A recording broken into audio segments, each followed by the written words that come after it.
лапша с кимчи ботвы весеннего редиса.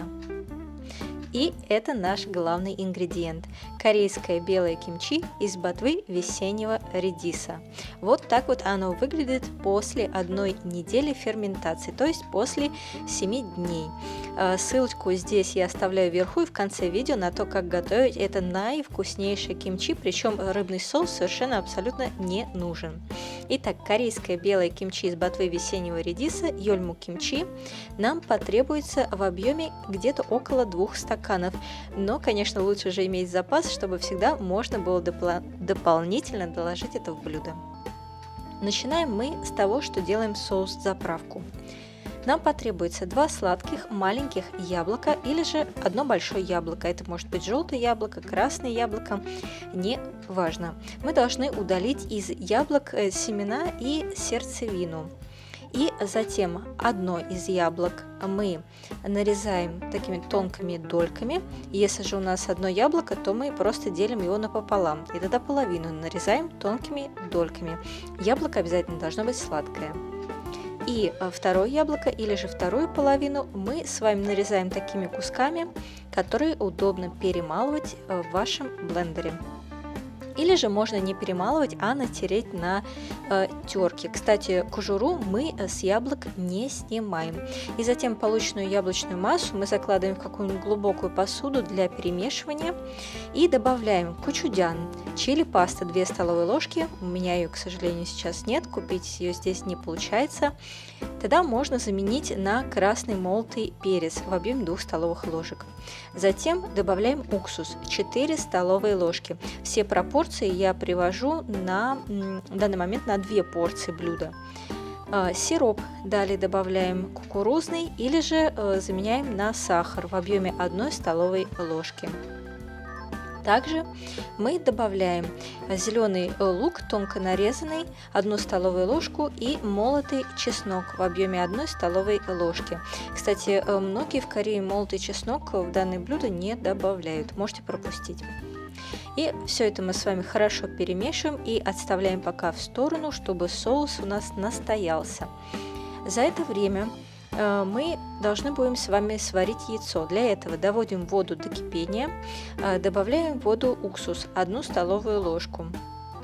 Закладываем 1 яйцо, желательно большое, потому что мы поделим его на 2 половинки, на 2 порции.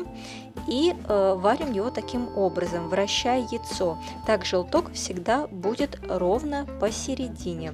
И будет красиво. 13 минут мы варим. Затем изымаем яйцо из горячей воды и охлаждаем его в холодной воде. Когда остынет, чистим и режем напополам. Теперь второй главный элемент нашего блюда, ингредиент. Это лапша самен, сомьон. Вот так вот она выглядит в данном варианте, но тут все по-китайски, вот есть немного по-грузински. Можно лучше купить, конечно, корейскую, но какая попадется. Вообще это очень тонкая лапша из пшеничной муки диаметром не меньше 1,33 мм. В общем, лапша самьон нам нужна около 160 грамм на 2 порции. Но ориентируйтесь вот на то, что все, что вот так у вас поместится, зажатое между вот этими пальцами, это и есть 1 порция. Соответственно, 2 нужно 2 таких дозы. Мы доводим воду до кипения, солим воду, 1 столовую ложку. Воды должно быть достаточно много.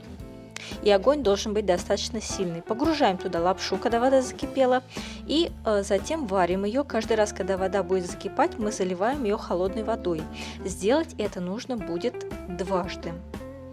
Тогда затем лапша готова. Мы извлекаем ее из горячей воды, в которой варили, и погружаем в холодную воду, чтобы остудить лапшу. Затем в этой же самой воде, в которой мы остужали, мы прополаскиваем лапшу, в принципе, точно так же, как мы, например, полоскаем белье. Но аккуратно, не поломайте ее. Затем извлекаем из холодной воды и кладем на дуршлаг или сито, чтобы вода с лапши отекла. Когда вода течет, мы кладем лапшу в какую-нибудь глубокую емкость, удобную для перемешивания, и добавляем кунжутное масло. 2 столовые ложки, это в объеме на 2 порции, соответственно, на 1 порцию 1 столовая ложка. И хорошо все перемешиваем. затем уже можно добавлять все остальные ингредиенты. Соус-заправка.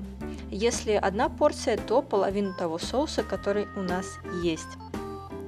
Мы закладываем и все это хорошо перемешиваем. Перемешиваем так, чтобы вся лапша покрылась соусом. После этого закладываем нарезанное яблоко. Соответственно, если одна порция, то половину того, что мы заготовили. И перемешиваем, но аккуратно, чтобы яблоко не поломалось. Оно, конечно, будет сопротивляться, не захочет перемешиваться, но это, в принципе, по большому счету не важно. Главное, чтобы оно покрылось соусом. И теперь премудрость, как эту лапшу свернуть. Тут надо быть уже немножко, так сказать, полупрофессионалом хотя бы. Вот стараюсь вам показать максимально и самой максимально красиво сделать. Но смысл в том, чтобы она выглядела аккуратненько, уложенной аккуратно, таким чем-то похожим на комочек. Уложив лапшу, мы красиво закладываем яблоко. Тут уже дело нашей фантазии, главное, чтобы это выглядело красиво и аккуратно. Затем мы достаем из холодильника, из морозильника сок кимчи ботвы весеннего редиса. Нам потребуется где-то 4-5 столовых ложек на одну порцию. Тут не надо переливать, в это блюдо много не добавляется. Блюдо это холодное, поэтому лучше будет, если и сам сок, он будет холодным. Кстати, даже если немножко со льдом, то даже лучше. В общем, держите его в морозильнике. Корейское белое кимчи из ботвы весеннего редиса, йольму кимчи, 2 стакана, я имею в виду маленький пластиковый стандартный стакан, на одну порцию, соответственно, 1 стакан, на 2 порции 2. Мы выкладываем сверху красиво, как топпинг. И затем одно сваренное вкрутую яйцо разрезаем напополам и на одну порцию укладываем сверху вот одну половинку яйца, как топпинг. И сверху можно посыпать все это кунжутными семенами, где-то щепотку или 2 щепотки. В данный момент у меня их нет, но поверьте, это очень красиво, так что если есть, то сделайте это. И блюдо это у нас летнее блюдо, оно холодное и идеально подходит для того, чтобы есть его в жару. Как его, собственно говоря, есть? Все очень просто. Все, что мы так старательно и красиво с вами выкладывали, накладывали и декорировали, надо прям-таки, можно сказать, грубо перемешать. Вот такими вот движениями обычно это делается изнутри наружу и снаружи вовнутрь. В общем, главное, чтобы все хорошо перемешалось. И, как я и говорила, лучше всегда держать про запас еще это кимчи и подать его вот так вот отдельно на тарелочке, как закуску, как салатик, и уже сколько захочет, столько себе в тарелку и доложит, кто как любит. И не забываем про яичко. Яичко можно либо так целиком есть, либо поломать, перемешать со всем остальным. И вот оно счастье. Это счастье, оно очень помогает остудить летнюю жару. Так что возьмите на заметку для летней кухни. Лайкайте, подписывайтесь и приятного вам аппетита!